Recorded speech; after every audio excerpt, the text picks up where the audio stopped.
live. It is the beginning of WrestleMania week. It is John Pollock and Wai Ting. It all starts now, Wai.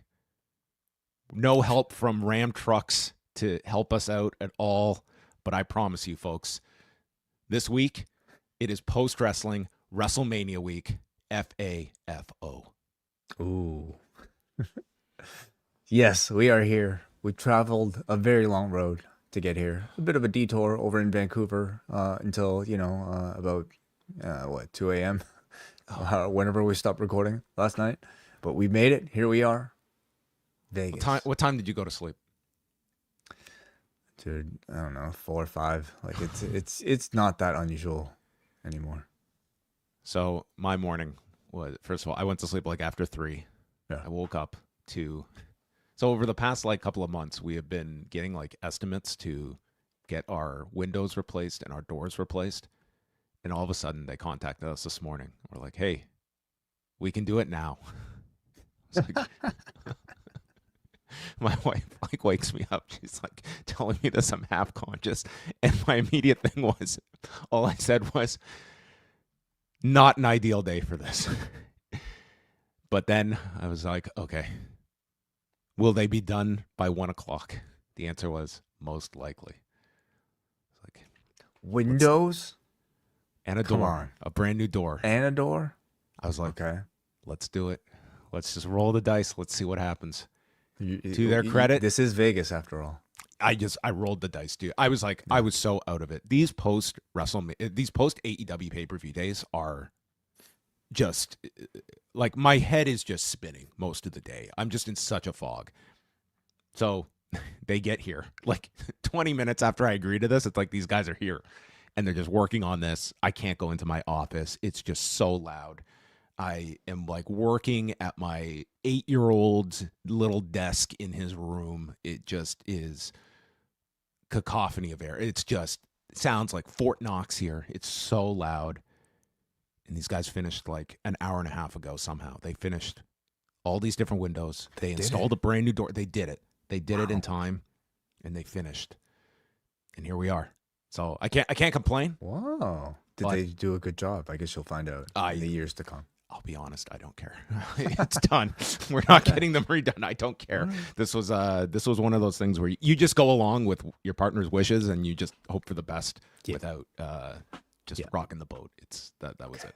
So here we are. Welcome everyone. What kind of WrestleMania week coverage were you expecting from us? They knew the stakes involved. They knew this was a very important podcast that you were about to embark in, so they worked extra hard. So we thank them for that. This is on the one hand, yes, like having an AEW pay-per-view bleed into like the early morning was not ideal, for us to do this afternoon podcast. But I kind of feel like I'm already like warmed up, and therefore I'm just like, I'm good to go. Nothing like a 5-hour show to warm you up for the week. What was your WrestleMania week like last year, Wai? Oh man, I don't know if the baby was already here yet or we were anticipating it, but like, did you watch WrestleMania? Like, did you? I imagine you watched at least parts of it. Did you watch like the shows at some point? Well, I did the second show with you. That's right. You came back on the Sunday night, and I'm sure I watched the first. I probably said something about it. Yeah. That week is a blur to me. Dude, the past year's been a blur. Like, I don't know how I did this without you last year. I mean, we had some great help from assistants and stuff, but I'm very heavily leaning on you this year. I think I've thrown a lot on your plate. No. You still do much of the heavy lifting, but don't worry, John. I will not be having any more children, so you're fine. Final note I'm going to make before we tee up what is to come. Do you realize, Wai, that this was supposed to be the day after WrestleMania in New Orleans? Interesting. It was going to be this past weekend, so they not only shifted cities, but also they bumped the weekend. I guess it made the weekend available for AEW. I guess so. Could you imagine? We could have been done at this point. I mean, then we would have had, crazy week coverage prior. So I feel Dynasty wouldn't have gone head to head with night 2 of WrestleMania, most likely. No, but it probably would have taken place the week prior. Yes. And you would have had the same situation. There wouldn't have been any avoidance of any of this. No, you can't change anything. Why not? Let's just devour all of this. So this week, for those that are just catching up to speed, Today, live and free for everybody. We got some guests on deck. My new rule for guests, and this might extend past WrestleMania week, I'm advertising nobody, okay? Nobody is being advertised in advance ever again, okay? If they show up, they show up. We've got some plans, but until they're here, not a peep, okay? That's my new rule I have learned in the past when it comes to scheduling people. We have some guests planned today. We have It's a some casino guests. gauntlet. That is it, okay? And if we get stuck with the Invisible Man, then we're going to entertain the Invisible Man today, okay? Oh, yeah. A full hour-long discussion in depth with one of the main eventers of the week. Look at this. Spelling aside, a nice sentiment for Thank you, Tony WAI. Kane. As long as we have Wade, that's all that matters. I appreciate that. So yes, after today, though, our daily live shows will be exclusive to our Post Wrestling Cafe members. So we will be going live at this time, Tuesday, all the way through Saturday, and then I think Friday we might have to do noon, but let's just keep close it enough. consistent. We're saying one. There may be one day we have to adjust the time, but we will be going daily around this time, every day this week, and then we will be doing our full-scale coverage this weekend. Wai and I will be live here on the free YouTube channel Saturday night and Sunday night after WrestleMania. Monday, I'm turning my phone off, okay? You will not be able to contact me before Raw next Monday night, okay? Because I'm just going to pull up a chair on my street and I'm going to stare at my brand new door. That's what I'm doing next week, okay? I'm going to have a coffee and I'm going to stare at my door. Sounds glorious. Yeah, okay? Yeah. Those are my plans. Those are my post-WrestleMania plans. Some people want to go on vacation. Watching a look at fucking the door. door, okay? Yeah, That's what I'm doing. Your So own that is all coming up forbidden door. this week. We're still doing Rewind to Raw. We're still doing Rewind to Spring Breakthrough. And I think we're coming back on Friday night, are we not?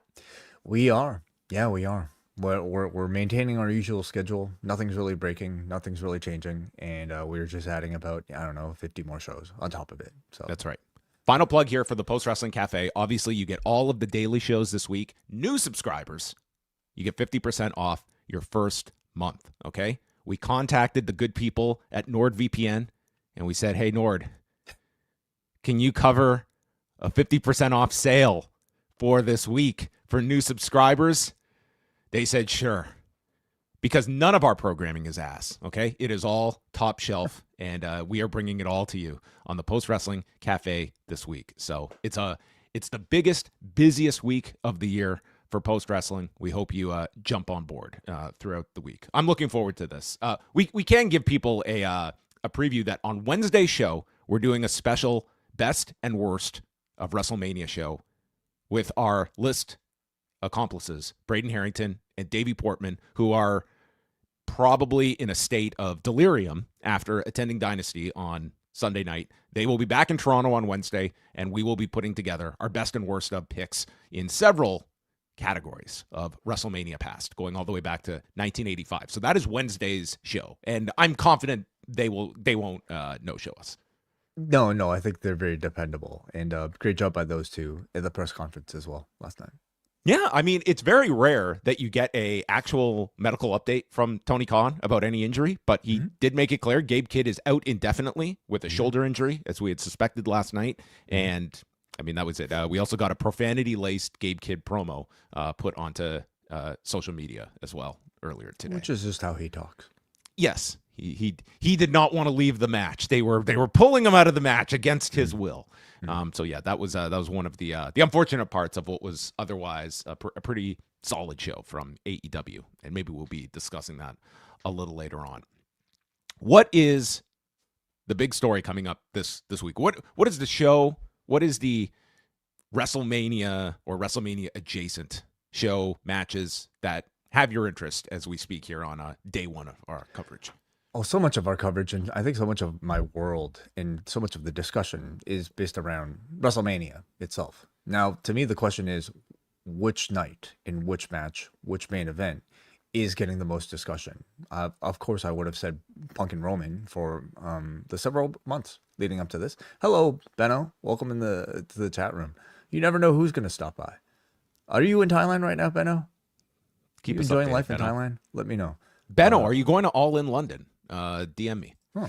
Um, Yeah. But over the past couple weeks, of course, the conversation has really shifted towards Cody and Randy for all the wrong reasons. Nonetheless, I will say at this moment in time, that has my most interest in seeing how that unfolds, seeing what they do with it, seeing how they answer fan sentiment, or maybe bury themselves deeper into a hole. Yeah. So Friday night was the follow up with Pat McAfee and the introduction of a 25% off sale, but only for night one because, quote, night two is ass. I'm assuming we're getting the night two sale announcement tonight. Maybe spearheaded by CM Punk, perhaps. I would think so. Yes. What's his sponsor? Who did he ring up? I wonder. Saudi Arabia. Right? That's what I was folks told on at Friday, right? Saudi Arabia. And yeah, perhaps.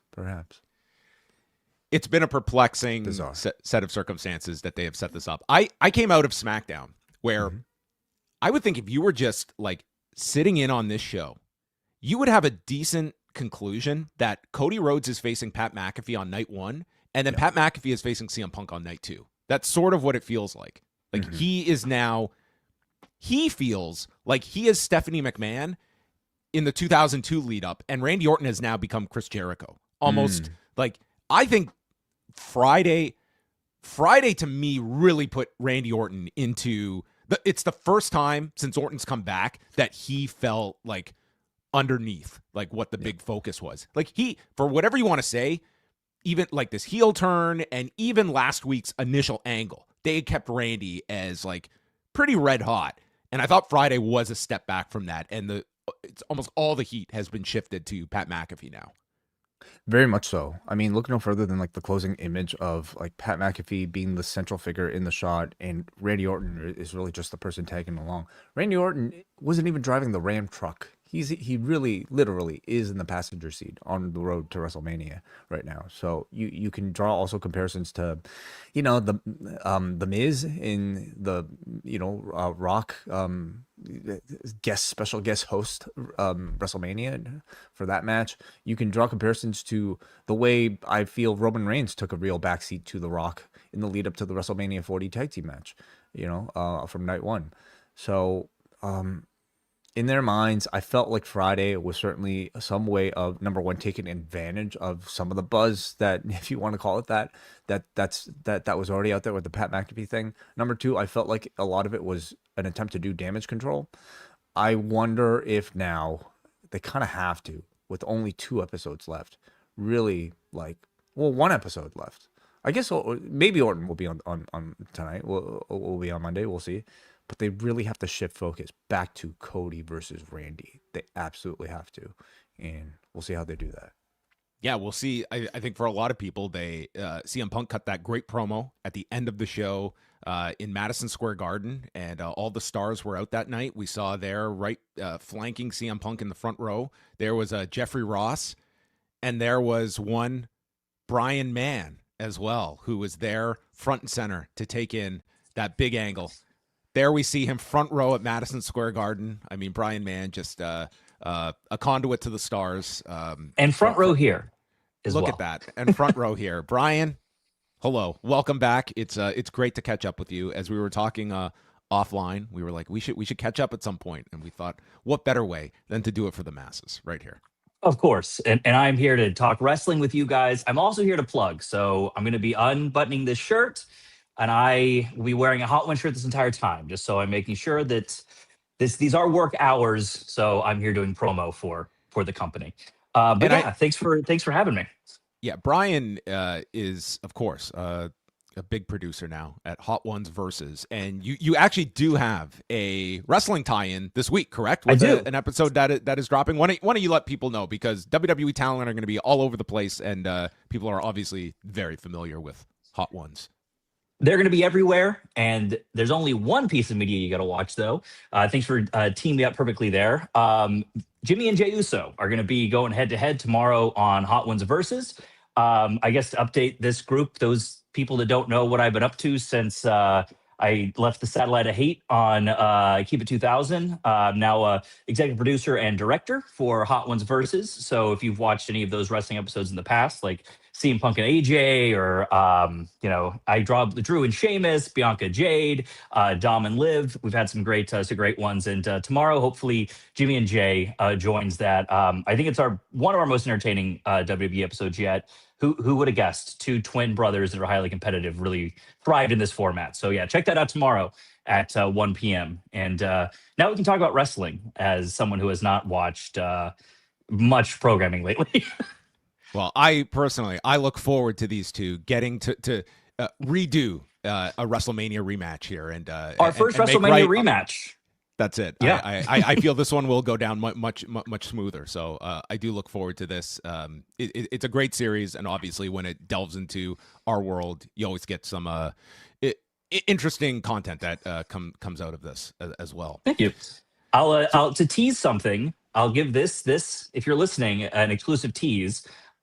We do ask them to rank 5 members of the Anawahi family by in-ring ability, and they do answer. So there you go. There's a little wrestling in-ring tease ability for you. Yeah. Okay. Interesting. All right. So you found yourself at the Raw show at Madison Square Garden, and tell me just a bit about the vibe of like being there live. It's despite WWE's best efforts to tell you otherwise, business is pretty great right now, and they probably did like multiple millions in their live gate at Madison Square Garden. But from what you're like swooping in and seeing, like, do you feel that like where is WWE in terms of like the zeitgeist at the moment, and especially over these last couple of years where that they have really had this prominent run, and this has been one of the more kind of polarizing lead ups to a WrestleMania? I would say zeitgeist-wise, I always find a great way to kind of test it is just like what my coworkers are thinking and feeling. And, a couple years ago when I first joined First We Feast and first started kind of pushing wrestling talent, it was sort of like, oh, it's that weird kind of corner thing over there, right? And then as the product heated up and we started booking more and more wrestling talent, people really started to see the value of it. And the fact that the product has not been very embarrassing for a long time, and more sponsors are more and more interested in that talent. I would say zeitgeist-wise, WWE is pretty up here, and I think that in terms of mainstream and industry perception, it usually takes a while. Like it took a while for people to catch on when it started to heat up again with the Bloodline and everything like that. And now, even though it's dipped a little bit, maybe in terms of the week-to-week TV, I would say mainstream and zeitgeist-wise, people aren't aware of that. Maybe last year going to Mania, they're a little more aware of the stories. And last year people were kind of aware of Cena turning heel and whatnot. This year, I would definitely say people don't really know what the matches are, or any of the big celebrity appearances or whatnot. Going and watching it, being in New Yorker, we kind of have a real skewed view of the product, because when they come here now, especially when they're running Madison Square Garden, they're going to have a huge show. They're going to do big things. So that crowd is going to be white hot, and it went by so quickly and everything like this. It was a great show. And of course, having great seats and, getting to meet some cool people, it felt like a real big show there in the room for sure. What would you say maybe sort of like responsible either for engagement from somebody who might be considered a casual fan versus not? Is it the Netflix of it all? Is it the celebrity integration of it all? How much of this affects that? Yeah, so a big thing, especially once WWE started putting like their monthly shows on Peacock, and really, I would say when they went to Peacock, and now that they're on Netflix and whatnot, the product is just a lot more accessible. I think that people, especially their uses of social media, is extremely smart. I mean, you can really follow this product just by subscribing on YouTube. WWE really wants to make sure that they reach every viewer, every potential customer for like wherever they are. They don't just say, well, we make the most money off of our TV deal, so we're not going to put clips out here. No, if you're someone who isn't watching live, who's maybe just catching up on, YouTube, great. Well, you're still watching the product. They still make money off of YouTube revenue. And then hopefully when the big show comes, you want to watch. I think they've done a great job of meeting the customers wherever they are.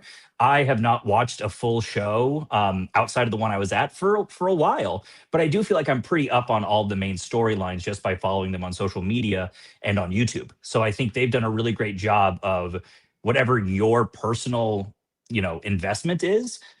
they still make it very easy to follow along, which I think is really smart business for them. Outside of that, I think your casual fans hear about like, oh, when WrestleMania comes around, just so they do so much media, Roman Reigns being on the Tonight Show and all this stuff. You just kind of, there's an increased awareness. But I do think that going on places like Peacock and Netflix, where these are shared entertainment hubs that people are already going to already, it just really helps with the awareness. So I think the availability of the product's been a big plus for them, and really smart. I mean, unfortunately, they're falling a little bit into the media rights thing of splintering off into so many directions here in America that actually makes it tougher to follow. But that's a problem that I wouldn't put to just WWE. I think every sports network is currently overindulging a little bit there, and hopefully there'll be a little course correction when TV deals sort of like correct themselves. But yeah, it's an industry-wide thing. I wouldn't just put that on WWE right now. Have you gotten to see a lot of Unreal? And as someone that has been in that writer's room as well, just how you felt it's come off, just in terms of authenticity and how the show has been presented. It's tough to say authentic because it's very different than when I was there. So I can't really judge. I'll say that when I was there, that show probably would not be getting made without a doubt. So aside from that, I think the show, its most, I think, important parts, and the parts that I like to show, people from that is the end of the very first episode, when they're just talking about how difficult counting things down is, and just being this big live production. And yeah, we're on Netflix. That doesn't just mean we can run until whenever we want. So that's the section that I've shown to a lot of people in production or performers, or even just people who do, live Broadway. And you really do come away with a huge amount of respect for just how difficult this all is. And I think Unreal, I know people can be split on if they think it's a good idea or not, pulling back the curtain that much. I think it's a very smart way to create new adult fans. Usually the story with someone, if they're a wrestling fan, is, oh, I watched it when I was a kid, and I sort of, because I liked it as a kid, I sort of like grew into how silly it is, right? And I accept that. Then I think Total Divas was the next thing that sort of introduced a brand new audience into it. Women that maybe first interacted with these characters through that show as adults. And now I think Unreal is the latest thing that hopefully has the ability to make people realize, it was so funny. My brother, not my brother-in-law, and my sister stayed with me a couple years ago, and I showed them wrestling for the first time. They'd never really watched it, and they're like, just show us what you think would make us like it. And we were watching it, and about 5 minutes in, they're like, do the announcers know that it's not real? I was like, yes, everyone in the room is in on it. It is a big theatrical production. It's a big show. And that it made it click for them. And I think that Unreal hopefully can have those discussions with the audience and make them realize, oh, this is just a TV show like every other TV show. If I care about the characters, that isn't a judgment on my intelligence. It's the same as any play, TV show, movie that I would watch. So in that regard, I think it's been a real positive. I haven't really watched past that. I don't really, because they are still working. And even someone like Cody has done flirted the line with talking about how that's just a new world where you can work them even harder because they think they're saying the truth. So past episode 1 or 2, once you start getting into how the performers are feeling while things are going on, I don't really need that. I don't know how real it is. I'm not going to really invest too much there, but show me how the show's put together and show me the production. And that's really exciting stuff.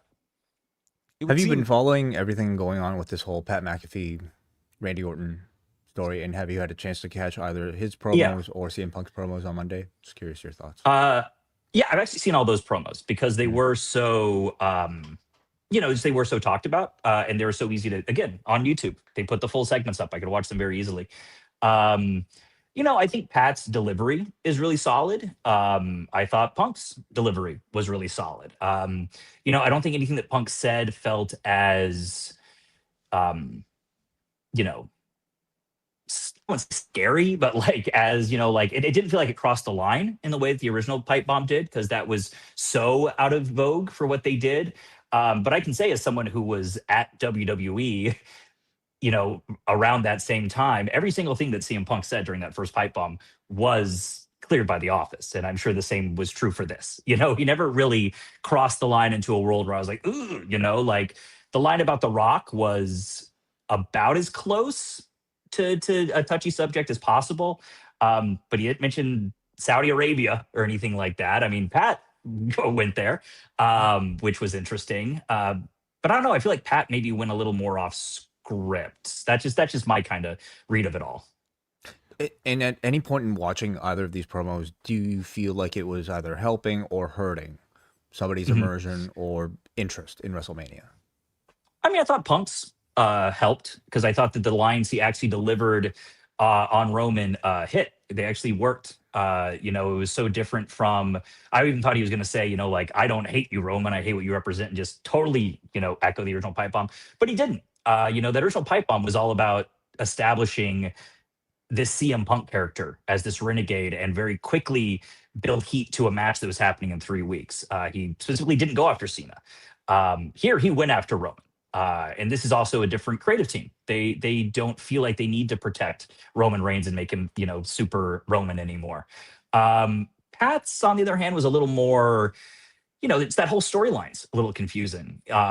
Even down to I was talking to a friend of mine, and it's like the fact that the way they revealed it was Pat just walking out and, kicking Cody between the legs, and that was it. And it's like, well, that just came out of nowhere versus, build it up as a promo segment hosted by Pat McAfee and then make the surprise be when Pat turns and he was the guy that was called. Like Pat just suddenly showing up again for the first time in months and like kind of like looks to the camera, has glasses on. It felt like too radical of a character change for someone we hadn't seen in a very long time.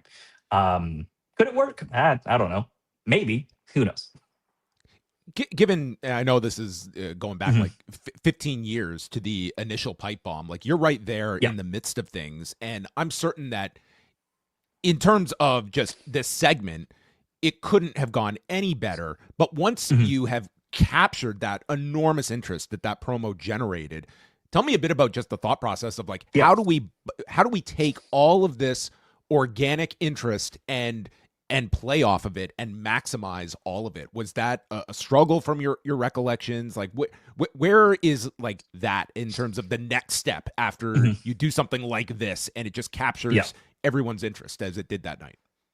So I wasn't at Money in the Bank. My first day was actually like a couple days after that. But the secondhand story I heard from a lot of the creatives as they were leaving the building was, wow, that was incredible. How are we going to mess it up? Because back then follow-up wasn't their best, because this was really the worst of Vince constantly changing his mind. When that night happened, no one thought like, well, okay, great. Now this perfectly sets up in 4 weeks when Kevin Nash is going to come in and screw him up. It's like all of these other things were not fully thought through. And there was even, I won't get into too many details, but even in the writer's room, there was a disagreement about exactly what Punk's character was. Was he a baby face? Was he a tweener? Was he this valiant guy standing up for the underdog? Or was he a sellout because he stuck around and took the money? Like the room couldn't even agree on how he needed to be portrayed. So I think that really hurt a lot. I don't think that... we all know, like that night, we all loved it. And even all the fans at home were like, how are they going to mess this up? Because that was the track record then. I think the track record is much, much more solid now. I think their Mania creative has been a little messy the last month, but I think we also have to acknowledge that like 3 of their top big matches didn't happen because people got injured, like very clearly, like Seth and Braun was meant to be something big that was supposed to be, okay, cool. You could tell the night after Mania, great, we're doing the Triple H Batista story for the next year. And then that gets blown up. There's just a lot of, unfortunate things that they were unable to get to because of various injuries and things like that. So I give them, a little leeway. If the show delivers this weekend, bad creative, we won't think about it. Or not bad, just, unsatisfying creative. Because even as much as maybe people are pulling their hair out and scratching their heads over this Pat McAfee thing, it's doing exactly what they wanted it to. They're getting the exact reaction they wanted to get out of it. That Ari Emanuel story doesn't end up out there unless you want it to be a part of it.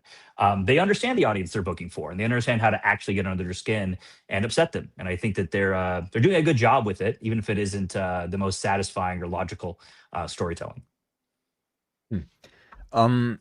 So as somebody now who like, like works with various people from various forms of media, Mhm. and including professional wrestlers, where you're, like the aim of the show is essentially to draw interesting interviews between your subjects, Mhm. is it not? Yeah. Through chicken wings and a brilliant, like one of the greatest shows on YouTube.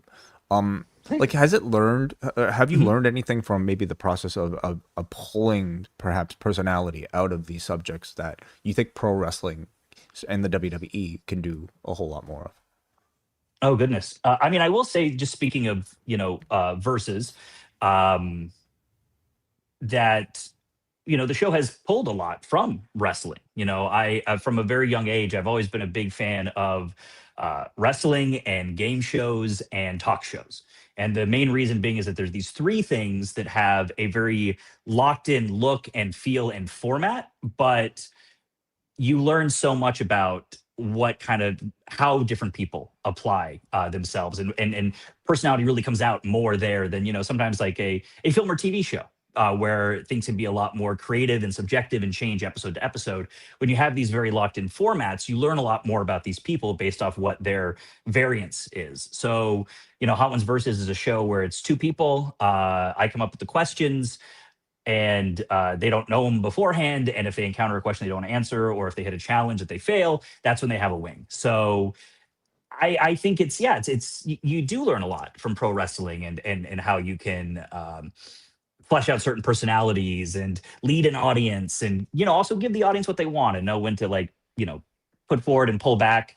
Um, I will say, having worked with WWE, um, in a I've certainly worked with them a lot more since I've left the company than when I was with the company. I was only there for a couple months, but I'll say, from having worked with WWE talent and having booked them, a decade ago versus now, Seth's a great example. I shot with Seth back in the day with Yahoo Movies, and it was a completely different, very, you know, tiptoey sort of like kid gloves, Mhm. they're kind of in character, out of character sort of a thing.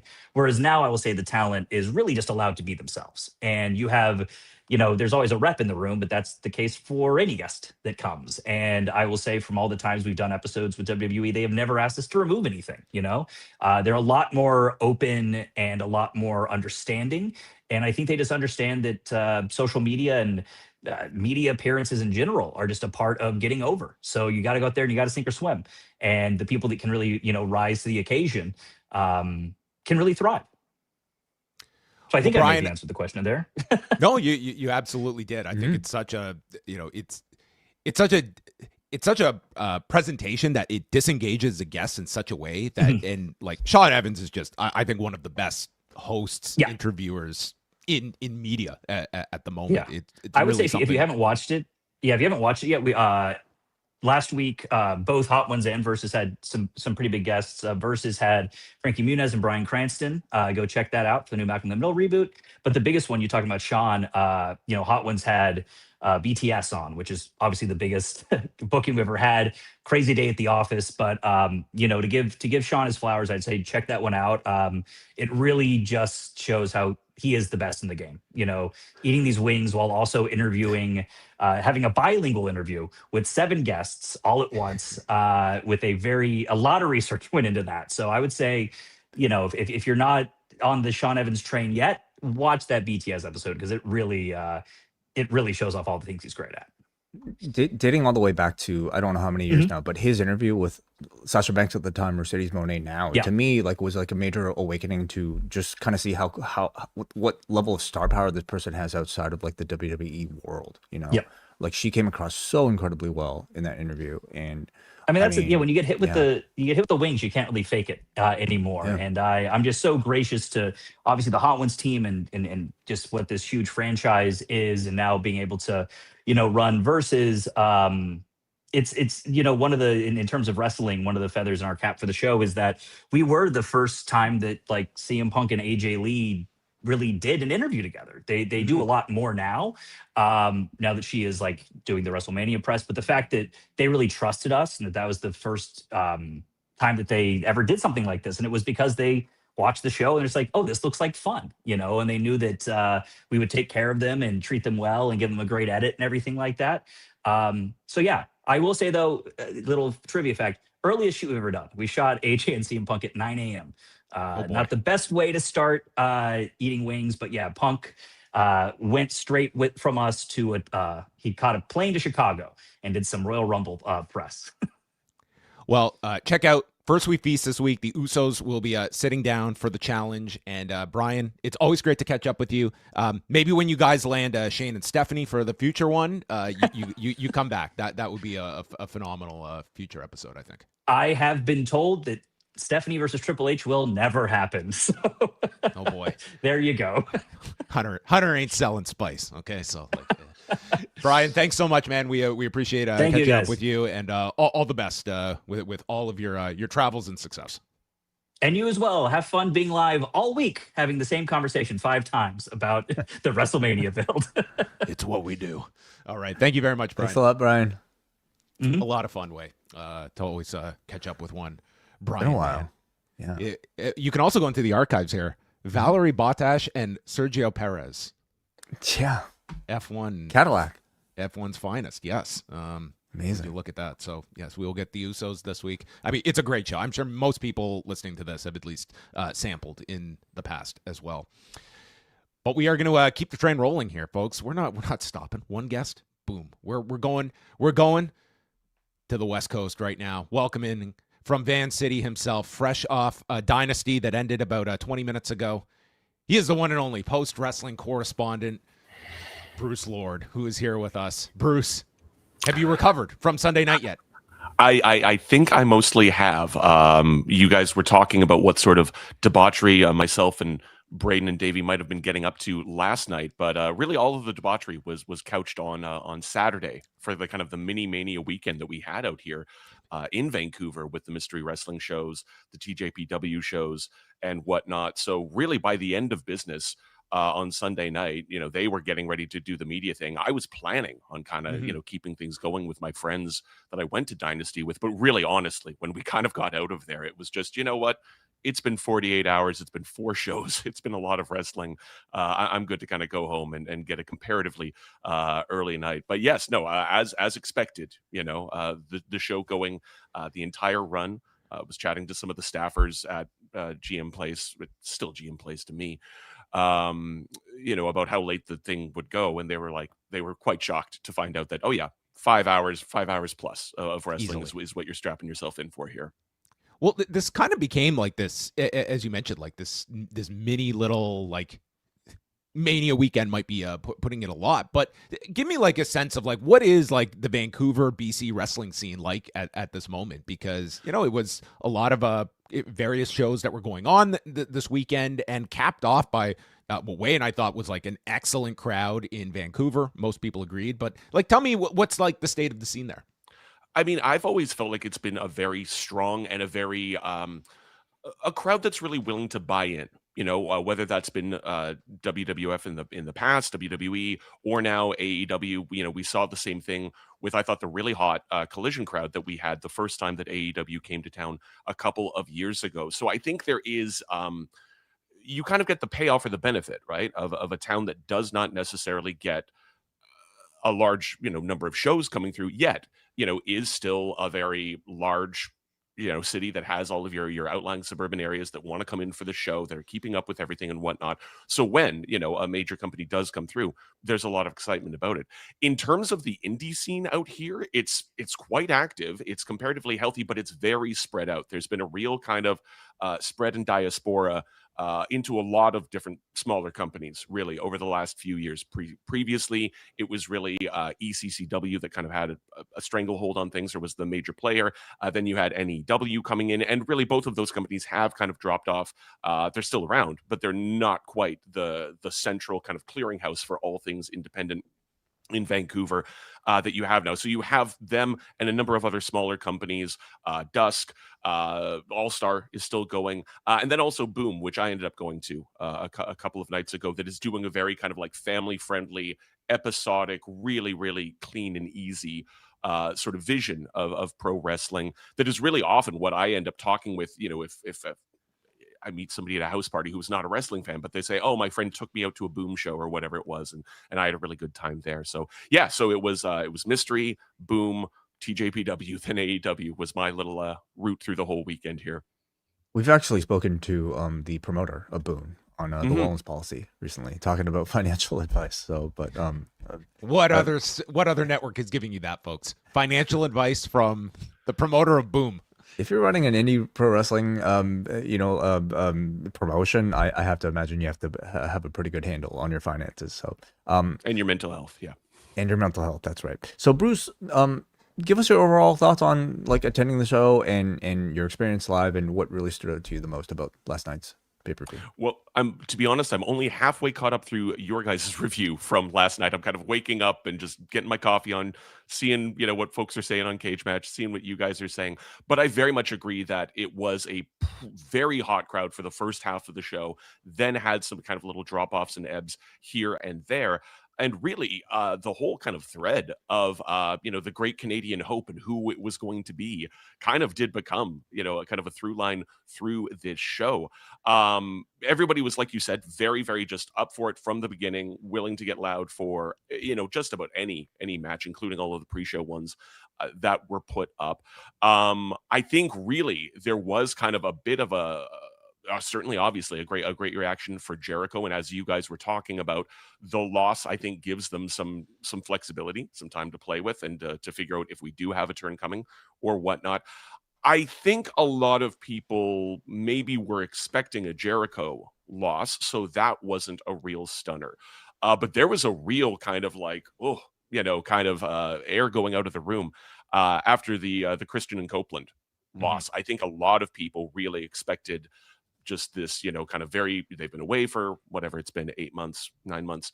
I think a lot of the crowd was really very much expecting that to be, kind of the feel-good Canadian win. And then when that wasn't the case, I did sort of feel a little bit of a drop in energy for the first half of the Casino Gauntlet match. I will say that, like, there was this kind of like, all right, that guy, all right. Yeah, it's Pac. He's great. I'm excited for that. But it did a little drop off a little bit. And then it was kind of these like interesting little spurts here and there. I think people were very pleasantly shocked by Kevin Knight as a win. That was the real kind of big, stunner that I was very, very happy with, just as somebody who, follows AEW pretty closely. I thought that was a really, really great move to make. Even when, I felt like the crowd was a little bit more quiet for Tekla and Hayter. I'm not sure if that was really coming across on the broadcast, but people were still engaged. Like there was not really that, the bathroom break match, the go get a beer sort of match, right? It was just really, I think, kind of people more conserving their energy more than anything. I think what that kind of led to was by the time the main event rolled around, okay, fine, Kyle is back and has won, but also what, I'm assuming it wasn't an audible based on them already having the graphic ready, but, with Kid being carried out, okay, fine. But I think there was so much kind of like, kind of faith and momentum in Omega, kind of going into that main event that we were all just sort of like really, really expecting that change to happen in a way that maybe a lot of us hadn't been when we came into the building there. Okay, Jericho lost, Christian Copeland lost. Surely they're going to give us one feel-good Canadian win here.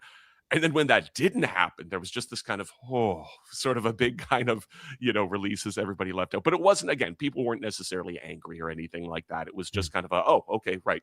Yes, if I think about that logically, this title change probably was not going to happen. But yeah, on the whole, really good energy throughout, both, waiting in line in the concourses and whatnot. It's a crowd that is, again, a very, I think, really kind of, ethnically diverse, representing, kind of the population of the greater Vancouver area. You have a lot of people coming in from some of the outlying areas like Richmond and Surrey and everything like that. So yeah, I think it was a really nice opportunity for the city to sort of remind folks that it is and has been, a strong wrestling city in the past. It's just kind of and I understand the practicalities of crossing a border and then not having, other major cities until you get to Alberta and Manitoba and whatnot. Something that happens, of course, with music touring a lot as well, and the challenges the city faces there. Tony kind of spoke a bit about that at the media scrum. He received a question about just like maybe some of the added costs of touring in a place like Canada, and talked about how, like it kind of makes a bit more financial sense to do a string of cities, while you're already up here.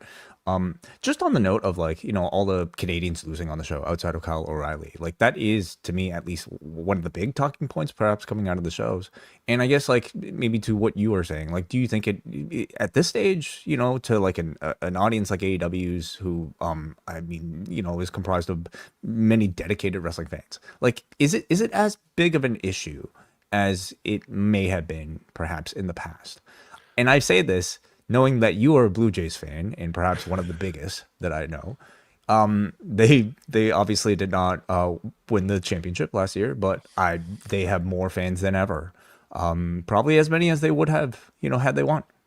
And we don't have to talk about their current start to the season. I'm at the TJPW show yesterday, and the Springer news comes in, and I have him on my fantasy team. As if you're just rubbing it in here, Way you're killing me. What's the news? No. I'm not even aware. What? But no, I mean, to your point there, like I have all manner of very, very casual friends who got in on the Blue Jays in October, now hitting me up again as the season is getting going here and wanting to talk about it here in Vancouver. And I agree. I think that the AEW audience is one that is not going to. And it's also not the case that there isn't that kind of that sting or that meanness that often happened at WWF shows. I famously remember the one and only time I ever got to see Owen Hart wrestle live in Vancouver. He just took a powder and took a count out after 3 or 4 minutes or something like that and walked away. And it was just like, all right, great. That's the booking we're getting there. So I don't think there is that. And you're right. It's a different era. I don't think anybody is coming out of this thinking I am either one. Okay, well, they that's the heat, and we got to go back and see Cage and Copeland win the next time. I don't think people are thinking that, but I also don't think that they are, leaving especially furious about this. I think there was also kind of a recognition that, this was one of the smaller pay-per-views that you were getting as well, right? This is one that is still had a relatively short build, was being used to point towards Double or Nothing and obviously All In. So you were not necessarily going to get absolutely massive kind of, promotion shifting title changes happening there. And I think it is a case where it prompts a little bit more. You get kind of that nice, synergy and back and forth between independents and the larger companies when they come in, and you kind of can begin to see some of those organic connections happening there. I mean, obviously, Evil Uno was not on this card, but the fact that, like, right, somebody who is associated with AEW and ROH is running a show here, right? That's kind of part of the larger landscape and ecosystem that people sort of feel as a result of that. So no, I don't think there's any sort of like long-term threat or long-term damage to anything, given the Canadians going 1 for 4 or whatever the final tally ended up being. How would you look at Wednesday's match with MJF and Darby Allin? Like, do you see an outside shot of maybe you pull the trigger on Darby Allin at a less than expected time on the Spring Breakthrough show? I'm of two minds about this, because on the one hand, I think like that would, again, in Seattle, like I was in the first Seattle AEW show where there was that incredible Darby versus Samoa Joe match, and hearing the Seattle crowd get behind Darby for that, and the kind of relatively shock win that was very, very special. So I can very much see the crowd wanting for that sort of shocker to be repeated. It's possible. I don't see it happening, but there is the fact that, like, I think that if and when you do pull the trigger on Darby, and you have to do it at some point, it needs to be an absolutely short title run. He's very much one of these, Dusty type, the money is in the chase sort of guys. I would like to see him continue to sort of, and we were beginning to see this in the promo that he was cutting leading into the Andrade match, that increasing sense of desperation, of all of the things I have done. I've climbed to the top of the world. I've, nearly died in trying to take the Death Riders down, all of these things one by one, and yet it doesn't matter if I do not actually achieve this one goal. I don't know. There's part of me that just kind of wants to take the Terry Funk route and just, keep some heat on him, keep some heat on that, until you do finally pull the trigger. There is the outside chance. And again, who knows what the larger plan for Wembley is now, if we are still kind of thinking, maybe Ospreay going through the Owen to get the world title shot. But, you could do it and then almost immediately flip it back within a week. You could have MJF, just invoke a rematch clause and have it back off of Darby within a week. I don't see it happening, but it also wouldn't be the craziest idea either. Speaking a bit about Will Ospreay as our resident New Japan reviewer, along with Kieran Peterson, of course, what did you think about the United Empire debut on Dynamite last week, and just really how this storyline may be unfolding at the same time as Ospreay's and Callum Newman's on New Japan TV? Yeah. There's kind of some interesting stuff all to do with the various, heel face alignments, and how does Andrade fit into that as somebody who's nominally in both but isn't really acknowledged as such on AEW. I loved how those guys came across on AEW television. I think this was a case where it almost kind of proves the lie of the whole kind of idea that you need to do all of this work, all of this table setting to introduce somebody who is a new figure on American wrestling TV. Otherwise, people are not going to be able to hand it. Here you have, right, just this line of here's 4 guys. Apparently, they're Will Ospreay's friends. That's all I know. Okay, fine. Let's see what's happening. And I think you really got, between Henare, Akira, and Newman himself, you got what their presentation is. You got what their style of pro wrestling is. Their personalities came across very, very strongly there. I think it also kind of was nicely one of those reminders of just what the standard of work in New Japan still is. I know it's a promotion that isn't necessarily on everybody's radar, doesn't have as much buzz as it has in the past, but the level of work that's happening in there right now is still very, very, very strong. And I think you saw that in Hanare, in an Akira, and definitely in the way that Newman looked very comfortable standing side by side with, still arguably the best bell-to-bell pro wrestler in the business right now. I was A-okay with that. As somebody who, there are purists on one side or the other, people who New Japan diehards who are very much opposed to having the company having to serve 2 masters or whatever it might be. But I thought this came across really, really well. I think that Newman looked and held up, kind of the standard of the current IWGP title very, very well in that regard.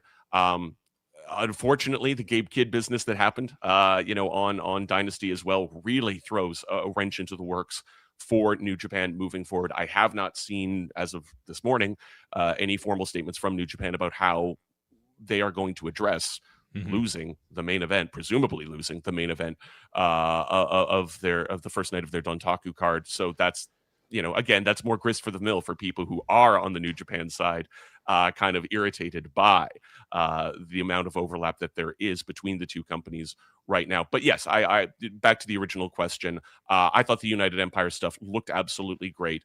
And again, if we're kind of talking about AEW being a company that acknowledges that wrestling exists outside of their own bracketed television and whatnot, it really served that. It kind of reminded people, right, New Japan, here's a bunch of guys that I haven't seen before. Here they are. They look pretty great. Wonderful. Last thing here, Bruce, coming up, Thursday is a crazy night. You've got a Thursday night collision with the Spring Breakthrough theme show. Of course, Impact is airing, Mark Hitchcock Memorial Super Show, but something tells me your interest will be centered on the Death Vegas Invitational, which will feature Mr. Best of the Super Juniors 2026, Jun Kasai, with El Desperado against Matt Tremont and Nick Gage and Masashi Takeda and Rina Yamashita. We also have something, a deadly airtime and cutie crime, high stakes, heartbreak, jackpot match, a high stakes, heartbreak, jackpot tag team match. This card looks to be one that, when you cut through the noise of all the Mania shows, this is one that has plenty of oxygen going into Mania week. Does it have your undivided attention on Thursday? Yeah. That is one that I will definitely be locking in there on for that show. I have really enjoyed all of the Despe Produce shows that have been run in Japan up until now. As somebody who's very much a deathmatch agnostic, I would say. I think he's somebody who has a clear sense, as to what he wants to bring and who some of the talents are that work with that.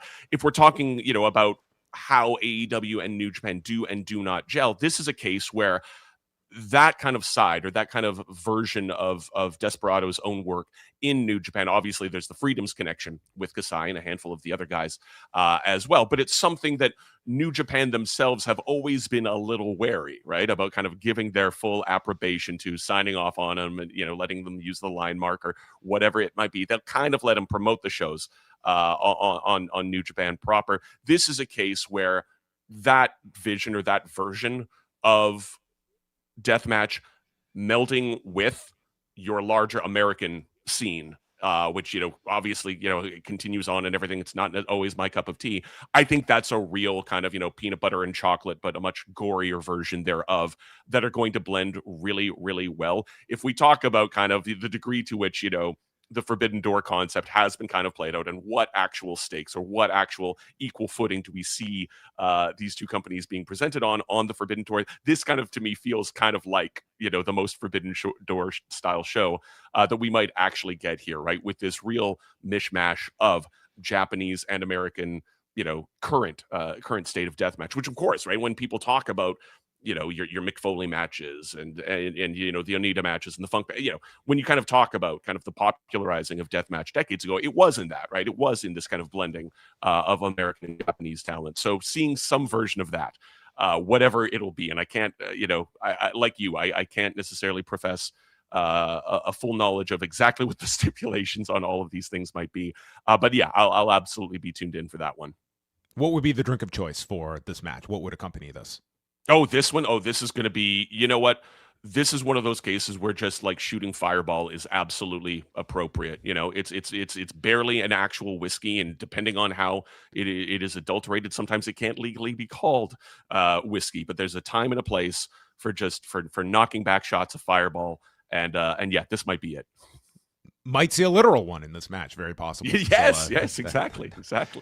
Well, Bruce, thank you very much. It was a late night for everybody. Appreciate you jumping on with us to chat about the live experience and some of the other shows that you also got to see in Vancouver, and I'm sure we will be speaking to you soon. You can catch Bruce on the Post Wrestling Cafe. He will be back with Karen Peterson in a couple of weeks. They will be reviewing both nights of Wrestling Dontaku as we will see what the status is of Gabe Kidd and, of course, Callum Newman's first title defense as well, part of the second night of Dontaku. So thank you very much, Bruce, and enjoy WrestleMania week coverage, whatever you are going to be consuming this week.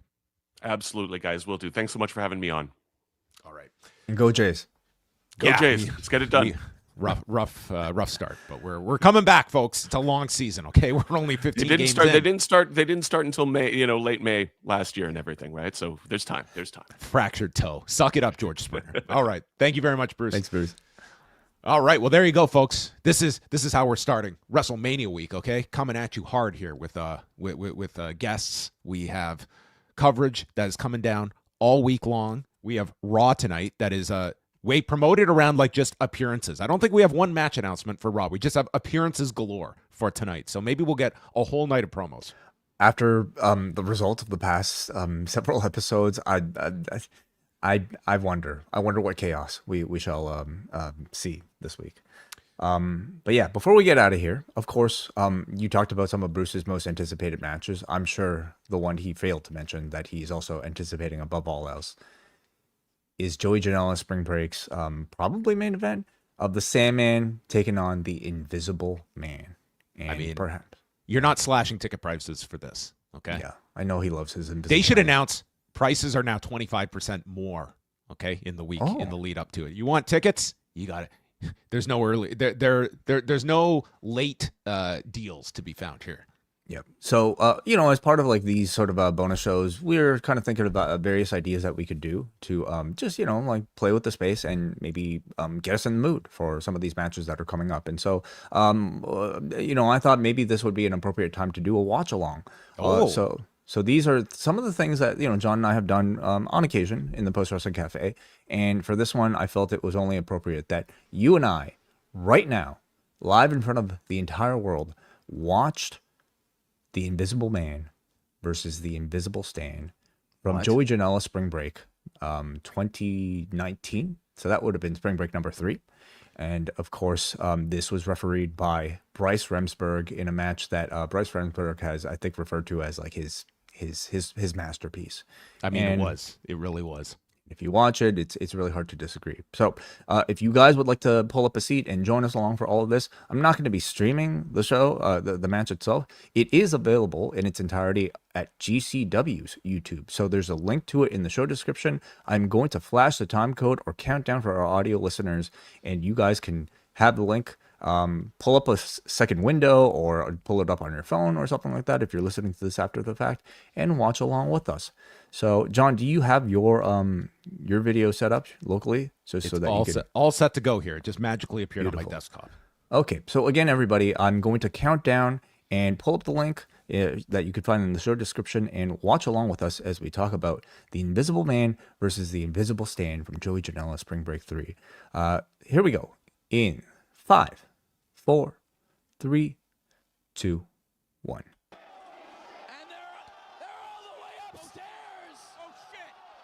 Oh boy, already breaking the fire code. Okay, so we're just getting a little bit of a teaser right now for what is to come, as is good YouTube practice, as I'm sure Brian Mann would attest to. This is I mean, I feel like the legend of this one has only grown throughout the years. The Invisible Man, of course, I believe debuted at a previous clusterfuck, but this was something new. One of the FBI's 10 most wanted men. A match between the Invisible Man. What is the relationship between the Invisible Man and Invisible Stan? I think they found each other on a genealogy search. Of course. I can't give you the full background here. Yeah, I'm sorry. But it will be worth noting here that for something like this to work, it requires buy-in from literally everybody here. But most importantly, the fan base, obviously Bryce here, it's everyone like selling that this is the most incredible thing you're about to see. And that is why I was blown away when I watched this the first time. Like, to me, GCW, especially with these spring break shows, they have just a very keen knowledge of like their audience and what their audience's expectations are and what they're able to accept in their professional wrestling. And this was about as far of the limits of, I think, like you've seen them take something. But it's part of the fun, especially of spring break. Look at this. The curtains coming apart. Do you happen to remember what? Because we did not go to this show. I don't know why, but do you remember what we went to? Sorry, instead? we got to talk about this. Yeah, so, sure. like, in order to show the Invisible Man's entrance, they had the curtains fly apart, and it's the audience following. I'm assuming the camera person around, which gives. This thing is entirely contingent on every member of this audience. Everyone is on the same page and understanding. Like, this really is like the audience is as active a participant as anyone else here, even more so.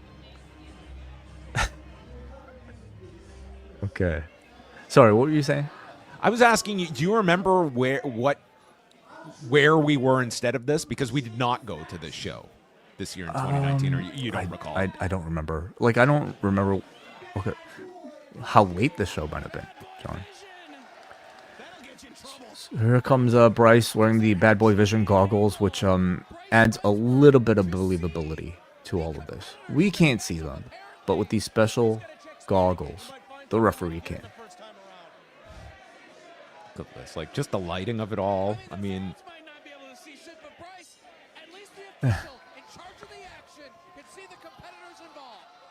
and I think there have been various opinions about Bryce Remsburg in AEW. I've seen criticism about him being perhaps like a referee that might take away too much attention sometimes. do you know how much of an ego I would have if I pulled off something like this? Okay, I'd have the biggest head in the world. Okay, This match is not at all possible, and you can argue like many of the great moments in AEW might not be as accentuated unless you had a ref as animated as a Bryce Remsburg. You know, that happens to be his style. Here we go. I with could talk to this guy for like 3 hours about this match and this match alone. Do you know how much like you go out here and this could have like, I don't care how much you believe like, okay, it's a GCW crowd, this will work.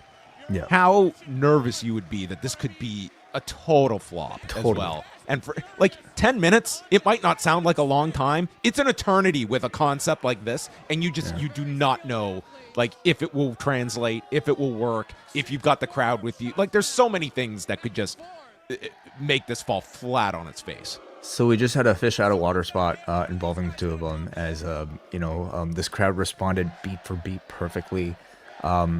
And we are all getting the match, of course, only through Bryce Remsburg's reactions, which are pretty consistent with the way he referees most of his matches. He kind of reacts this way to a regular match anyway. So, like, you should watch a Bryce Remsburg refereed match just on mute. And it's kind of hard for him not to just emote in this kind of a way. I mean, this is obviously an exaggerated portion, which it requires. So where are we at in this match now? Where? You want a chair. Okay, so one of the invisible men have asked for a chair from the referee. We should be paying attention to the action in the ring. Well, the competitors asking for 2 chairs to be set up inside the ring. Maybe an old-fashioned The competitors have asked for 2 chairs to be set up in the ring. Okay.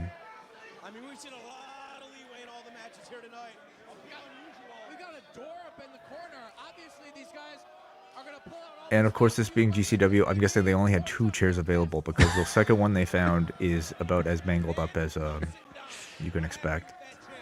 Thankfully, we have the backup Okay, chair. thank you, fan. Thank you, member of the audience.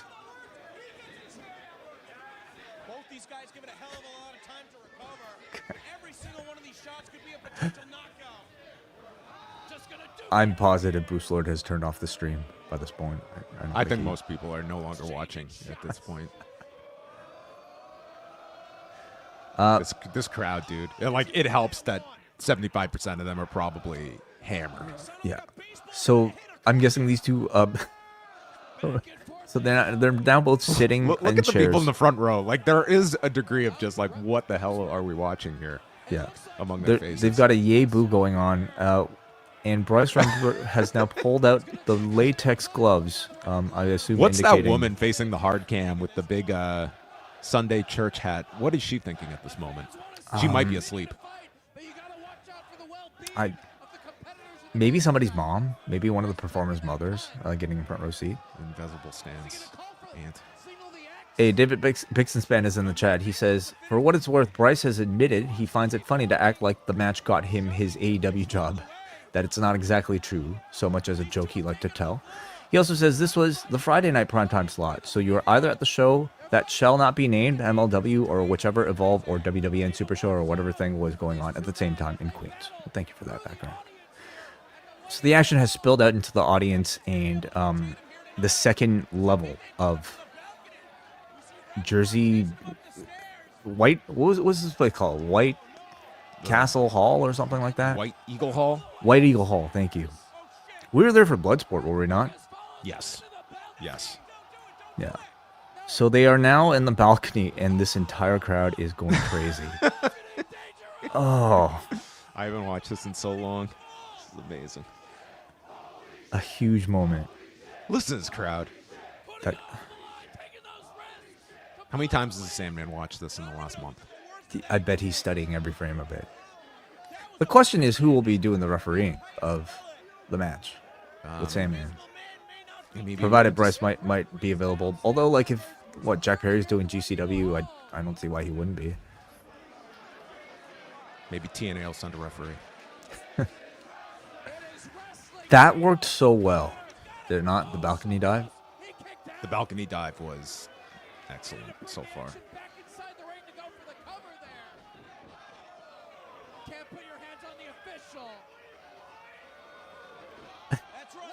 Okay.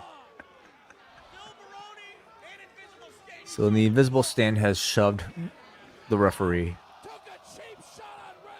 I mean, the commentary doesn't get enough credit either. Like, Yes, that is such a absolutely. key part here to convey at home. Yeah. Like, Yeah. again, it's like this crowd's reacting without the aid of commentary. Oh boy.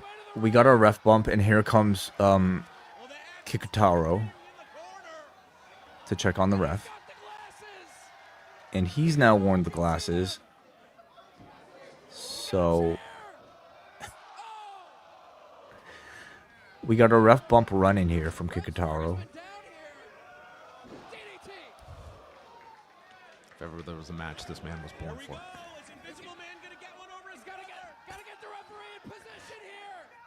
To appreciate this match is to have, I would say, like a pretty long history with pro wrestling cliche, because that's exactly what this match is parodying, isn't it? Maybe Fonzie referees the match this week. Maybe he would probably do a I great think that would be Invisible a Man tough. match. If I was a ref, I wouldn't want to have to top this. What's Hebner up to? He's become the Invisible Man himself.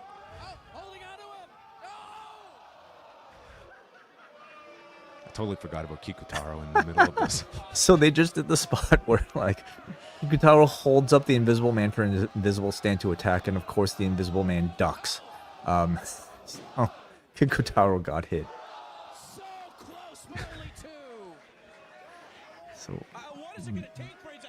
working their false finishes at this point.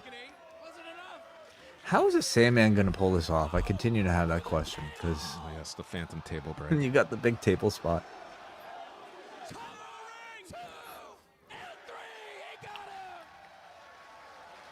Who said table spots don't mean anything in 2019? That's it. I mean, give this man his award. He's earned it. Yeah.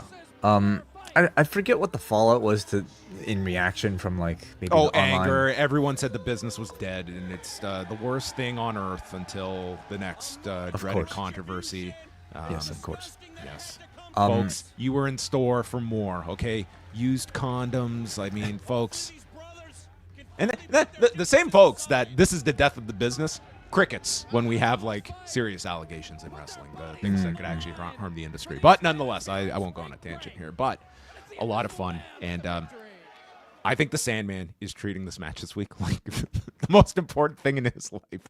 I can't wait to watch it. Okay, I don't care if it's a disaster. I think it'll be a lot of fun, and hopefully, Dude, just seeing what they were able to pull off with two invisible people, I kind of feel like they should be like Sandman should be okay. I mean, the Sandman, I've tried to envision as an invisible performer for most of his career, so he might not.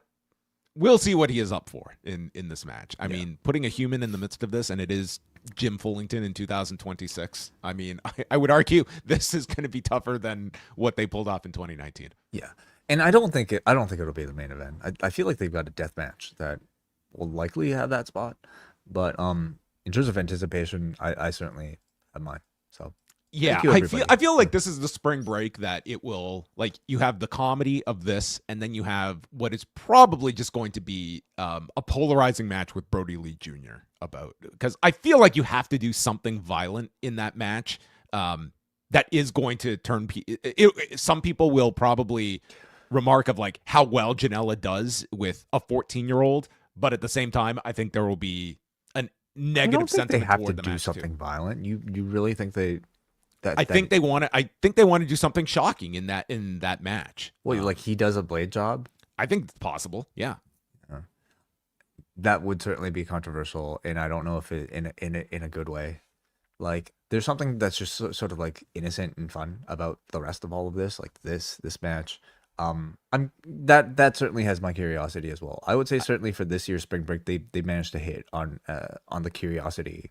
I don't think matchmaking. GCW presents innocent and fun is part of their archive. So, Yes. but anyway, it does feel like spring break does have like the spark this year in terms of general interest overall. We should also mention that among the collective shows, Cruel is out of the Fight Club show. He's been replaced by Dr. Redacted against Slade in their no barbed wire match. And they did like that big closing angle at the end of the Maniac show last weekend with Cruel and with Slade to promote that match. So maybe we will find out more this week as it regards to that. Yeah. But Cruel is on some cards, but no longer on the Fight Club show in the most bizarre story of the year. Can we officially the Phantom stabbing that has become the So far, independent absolutely. story of the year? I feel like you could like make a Netflix documentary about this whole thing by the time it's done. All the angles of what have come out. I mean, what I have so much I could say about this this particular story. But there you have it, everyone. So that's going to wrap up, I think, our first day of WrestleMania week coverage. A lot more coming. For the rest of the week, we're going to be live on the Post Wrestling Cafe. So we're back. We'll be back tonight after Raw, and then Tuesday, 1 p.m. Eastern Time. Spin the wheel, make the deal. Who's going to be dropping by? What are we going to be doing? We will be here.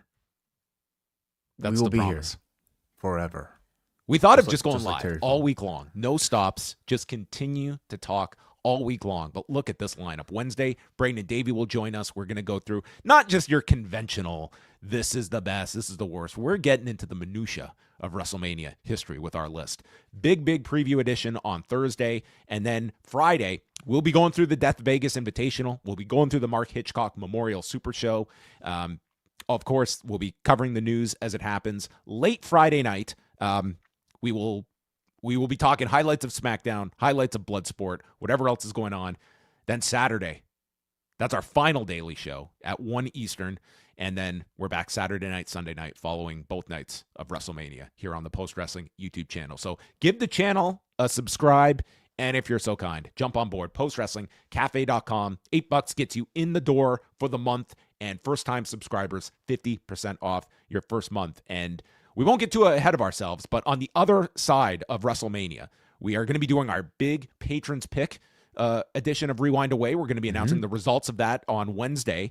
And coming up, we are also going to be doing reviews of every episode of this new Hulk Hogan Netflix doc series that's coming out April 22nd. So you can look forward to that in the coming weeks on the cafe. I really wish, I know there's some synergy in wanting to shove all this stuff out during WrestleMania week, but man, for the sake of the reviewers and the content creators, leave something for May. All right, leave something for June even. That's why they got Gina and Rousey. Okay, that's May. That's May covered for you. Yes. Right. All right, everyone. Thank you to Bruce Lord. Thank you to Brian Mann. Thank you for everyone in the chat. We also did get the super chat from Jake from the Windy City, noting his first ever Mania. He's going to Bloodsport. He's going to the Hitchcock show, Spring Break, and the first night of WrestleMania, thanking WWE for its 25% discount. Don't thank WWE. Thank Ram Trucks. Mm-hmm. So look at that. McAfee. Yes. How do they top it with best sale in the world tonight? We shall see. Okay, yeah. I love when WrestleMania ticket sales are part of the dominant build. Those are always my favorites. All right, everyone. We're going to say goodbye. We're back tonight after Rewind to Raw, and that concludes. Oh, look at that. I just got my records request from the Berwyn Police Department. Tune in tonight for Rewind to Raw.